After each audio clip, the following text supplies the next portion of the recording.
राज्य शासनाचा मोठा निर्णय. शिक्षण सेवक पदावरील अनुकंपा नियुक्तीसाठी टीईटी परीक्षेची अट रद्द.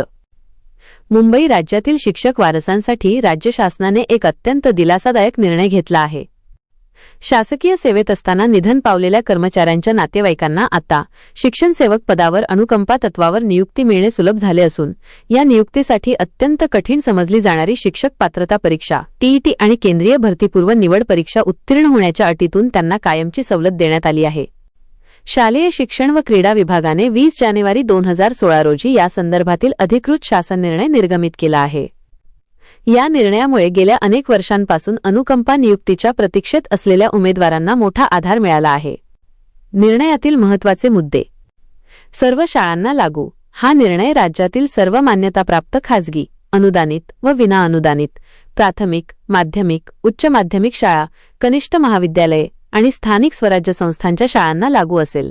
टेटमधून सूट. अनुकंपा तत्वावर शिक्षण सेवक म्हणून नियुक्ती मिळवण्यासाठी उमेदवाराकडे आवश्यक शैक्षणिक व व्यावसायिक अर्हता असणे गरजेचे आहे. मात्र त्यांना टेट परीक्षेच्या अटीतून मुक्त करण्यात आले आहे.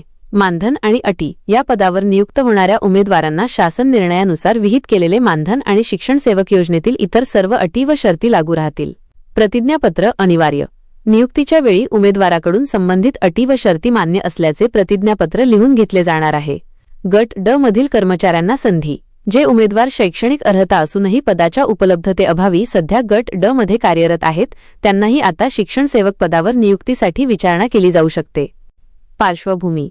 यापूर्वी शिक्षण सेवक ही पदे कंत्राटी स्वरूपाची असल्याने त्यावर अनुकंपा नियुक्ती दिली जात नव्हती. मात्र ग्रामविकास विभागाने कंत्राटी ग्रामसेवक पदासाठी अनुकंपा धोरण लागू केल्यानंतर शिक्षण विभागानेही त्याच धर्तीवर हा सुधारित निर्णय घेतला आहे.